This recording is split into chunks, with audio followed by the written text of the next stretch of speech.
அடுத்தபடியாக இவர் சிறந்த எழுத்தாளர், பேச்சாளர், இயக்குனர், தயாரிப்பாளர், வசனகர்த்தா, இலக்கியவாதி, சமூக சிந்தனையாளர் மட்டுமல்ல, இவரின் இயக்குனராக பயிற்சி எடுத்தவர்கள் தான் S.A. சந்திரசேகர், V. சேகர், செல்வபாரதி. இவர்தான் இசையமைப்பாளர் சந்திரபோஸ் அவர்களை தனது மாங்குடி மைனர் படத்தில் இசையமைப்பாளராக அறிமுகப்படுத்தினார். AVM மற்றும் ராமநாயுடு நிறுவனங்களில் கதை இலக்காவில் இருந்தவர். 75 படங்களை தயாரித்துள்ளார். பெப்சியின் முன்னாள் தலைவருமான திரு V.C. குகநாதன் அவர்களை வாழ்த்தி பேச அழைக்கிறோம்.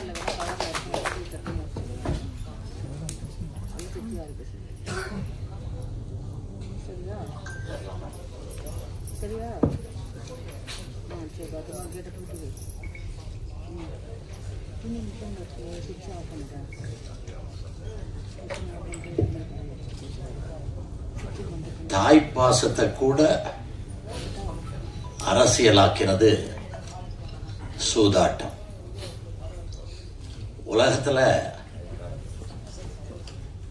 விற்க முடியாதது, வாங்க முடியாதது, கொண்டாடப்பட வேண்டியது, மறக்க முடியாதது, மனிதநேயம் நிறைந்தது, பாசம், பற்று, இதெல்லாம் நிறைந்தது தாய்ப்பாசம் மட்டும்தான்.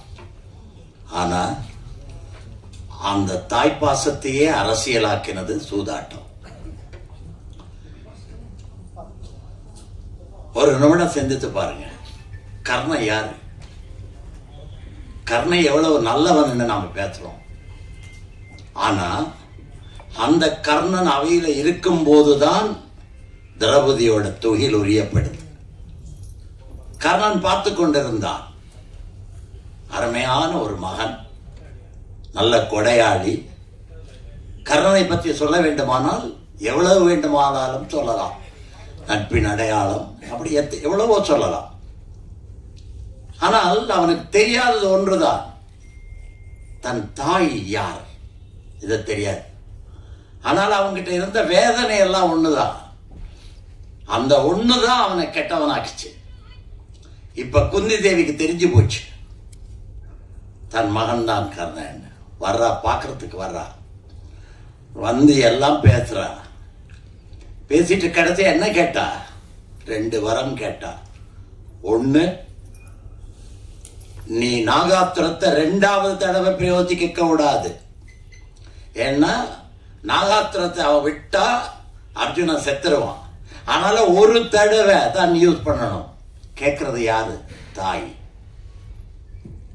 மகன் தாயை பார்த்த மகிழ்ச்சியில இதை பெருசா நினைக்கல, சரின்னு சொல்றான்.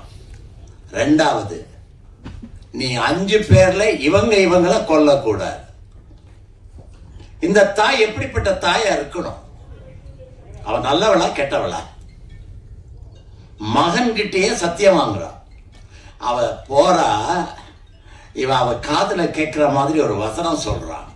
அதுதான், அன்னையே உன்னை கூட ஒரு அரசியல் தாயாக்கி விட்டார்கள், உன்னை வைத்து கூட அரசியல் பிளே பண்ணி விட்டாங்க அப்படின்னு சொல்றான். இத காதுல விழுது தாய்க்கு. நின்னு திரும்பி பார்க்கிறா, ஆனா பதில் சொல்ல முடியல, போயிடுறா. தாயை கூட தகாத ஒரு அரசியல்வாதி ஆக்குற இடம் எது? சூதாட்டம். அந்த சூதாட்டம் ஏன் நடந்துச்சு? எதனால நடந்துச்சு? தெரியாதவங்க நிறைய பேர் இருப்பாங்க. அதுக்கு ஒரே ஒரு வரியில சொல்றேன். காந்தார் அந்த நாட்டுக்கு போய் அந்த நாட்டை அழித்து அந்த நாட்டு மன்னர்களை எல்லாம் சிறைப்பிடித்து அவர்கள் யாரும் வழங்கக்கூடாது, அவருடைய வம்சமே இருக்கக்கூடாதுன்னு பண்ணியவர் தான் பீஷ்மர். அந்த பீஷ்மருடைய குடும்பத்தை, குலத்தை நாசம் பண்ணிய தீர்வேன் அப்படி என்று கிளம்பியவன் தான் சகுனியோட அப்பா. அந்த அப்பா ஒரு நாளைக்கு ஒருத்தருக்கு தான் சாப்பாடு கொடுப்பாங்க அந்த ஜெயில. ஆனா அந்த வம்சம் பூரா ஜெயில இருக்கு, ஒவ்வொருத்தருக்கும் சாப்பாடு கொடுக்கறாங்க ஒரு நாளைக்கு. அப்ப இந்த தந்தை மட்டும் என்ன செய்யறாருன்னா, தான் சாப்பிடாமல் இருந்து பிள்ளைக்கு மட்டும் சாப்பாட்டை கொடுத்துக்கிட்டே வளர்க்கிறார். யார்? சகுனிய. அதன் காரணமாக உணவில்லாமல் வறுமையினால் தந்தை சாகிறார். சாகும்போது சொல்கிறார், என்ன சொல்றாருன்னா, அந்த குடும்பத்தை அழிக்க வேண்டியதுதான் உன்னுடைய ஒரே கடமை அப்படிங்கிறான். இவனை எரிக்கிறாங்க. அவனுடைய விரல்கள்ல இருந்துதான் எடுத்து அந்த சூதாட்டம் பண்ற அந்த காய் இருக்கு இல்லையா, அதை 2 பண்றாங்க. அந்த 2ஐயும் எடுத்து இவன் கையில கொடுக்கிறாரு. எப்படி கொடுக்கிறாருன்னா, நீ இதை வச்சுத்தான் ஜெயிக்கணும். சூதாட்டம் அங்கே ஒரு மகாபாரதத்தை உருவாக்கியது. அந்த சூதாட்டம் ராஜன் அவர்கள் இப்போது சொன்னார்கள். நீங்கள் புரிந்து கொண்டீர்களோ இல்லையோ எனக்கு தெரியாது. புரிகிற மாதிரி புரியாத மாதிரி ஒரு விஷயத்தை சொல்றேன். அவருக்கு கிடைக்கிற வருமானம், அந்த சூதாட்டக்காரருக்கு கிடைக்கிற வருமானம் ஒரு நாளைக்கு 1000 கோடி, 2000 கோடி, 3000 கோடி, 4000 கோடி. அதனாலதான் அவர் ஆயிரக்கணக்கான ரூபாய்களை கட்சிகளுக்கு தானம் செய்கிறார். இது யாருங்கிறது உங்களுக்கு எல்லாருக்கும் தெரிந்திருக்கும். சுரண்டி பார்த்து அவர் அந்த சூதாட்டக்காரர் தான். சரியா? மகாபாரதத்திலிருந்து இன்னைக்கு வந்தாச்சு. யார் வரைக்கும் அந்த பேர் உங்களுக்கு தெரியும். நான் சொல்ல வேண்டாம், ஏன்னா அது அரசியல் ஆயிடும். ஆனால் நான் சொல்ல விரும்பல. குந்தி எதற்காக அதை செய்தா? 2 வரம் வாங்கிட்டு போனா தாய்ப்பாசத்துல தான் செய்தா. ஆனா அது கர்ணன் பார்வையில பார்த்தா அங்க அரசியல் சூதாட்டம். இங்க அதே அரசியல் சூதாட்டம். மாப்பிள்ளை ஒரு இடத்துல இருக்காரு, மாமனார் ஒரு இடத்துல இருக்காரு இல்லையா? அதானே நடக்குது. அதானே அத்தனை கோடி ரூபாய் எங்க இருந்து வந்துச்சு? சூதாட்டத்துல இருந்து. அப்ப இந்த சூதாட்டம் எவ்வளவு கேவலமான விஷயம்ங்கிறத அதைத்தான் சொல்லி இருக்காங்க. அங்க ஆரம்பிச்சது, மகாபாரதத்தில் ஆரம்பிச்சு வந்து இன்னொரு ஸ்டேட்காரர் இங்க வந்து அவ்வளவு சம்பாதிச்சு அவர் மாப்பிள்ளை இங்க இருக்கக்கூடிய அளவுக்கு சூதாட்டம். இப்ப சூதாட்டம் படமா வந்திருக்கு. இதுக்கு முன்னாடியும் படமா வந்துச்சு. முத்துராமன் ஜெய்சங்கர் நடிச்சு, மதுரை திருமாறன் நடித்து அந்த படம் ரொம்ப நல்ல படம், ரொம்ப நல்லா ஓடின படம். அதுவும் சூதாட்டம் தான். கரெக்டா? நான் சொல்றது கரெக்டா? இப்ப ஆற்றல் உள்ளவர்கள் ஜெயிக்கிறாங்க. சினிமால ஆற்றல் உள்ளவர்கள் ஜெயிக்கிறார்கள்.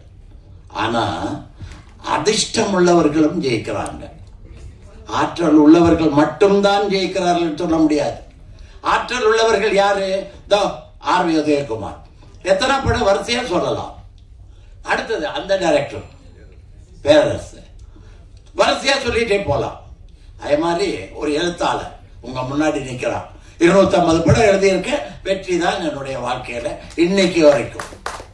ஆக அங்க ஆற்றல், அதிர்ஷ்டம். டி. ராஜேந்தர் வேலை செய்தார்னு ஒரு படம் சொல்லுவாங்க. என்ன படம்? ஒருதலை ராகம். ஆனா அதுல டைரக்டர் பேர் வந்தது யாரு? உங்களுக்கு தெரியும். அது எப்படி சொல்றது? ஆற்றல் இருந்திருந்தால் அவர் இன்னைக்கும் ஜெயிச்சுக்கிட்டு தானே இருக்கணும். இத்தனை வருஷம் ஆச்சு. உதயகுமார் இருக்காரு, அவர் இருக்காரு, நான் இருக்கோம், நாங்கெல்லாம் இருக்கோம். என்ன காரணம்? ஆற்றல். அதிர்ஷ்டம் ஒரு படத்தோட போயிடும், 2 படத்தோட போயிடும், 3 படத்தோட போயிடும். ஆனா இங்க ஆற்றல் உள்ள இன்னொருத்தர் இந்த மேடையில் இருக்கார். இன்னைக்கு யார் பெரிய ஹீரோன்னு சொன்னா, விஜய் ஒரு பெரிய ஹீரோ, அஜித் ஒரு பெரிய ஹீரோ. இந்த 2 பேரையும் வச்சு படம் எடுத்த ஒருத்தர் இங்க இருக்கார், இந்த மேடையில் இருக்காரு. 1995 என்னமோ அந்த படம் எடுத்தாரு. கரெக்டா? சவுந்தரபாண்டிய காணமே, அவர் எடுத்தார் அந்த படம். அந்த 2 பேரையும் வச்சு எடுத்தவர் இன்னைக்கு படம் எடுக்க முடியுதா? யோசிச்சு பாருங்க. அதனால யாருமே தயவு செய்து சூதாட்டம் ஆடாதீங்க, சூதாட்டத்துக்கு போகாதீங்க. சூதாட்டம் செய்யறவங்களை விலக்கி வையுங்க, விலக்கி வச்சிருங்க. வேண்டாம். பல கோடியை கொடுத்து ஒரு கட்சியை விலைக்கு வாங்குற அளவுக்கு சூதாட்டம் இன்னைக்கு இருக்கு நாட்டில். அப்படிப்பட்ட சூதாட்டத்தை படமா சொல்லி இருக்காங்க. இந்த படம் ஜெயிக்கணும், இதை எடுத்தவங்க நல்லா வரணும், மேலும் மேலும் படம் எடுக்கணும்னு வாழ்த்தி விடைபெறுகிறேன். நன்றி, வணக்கம்.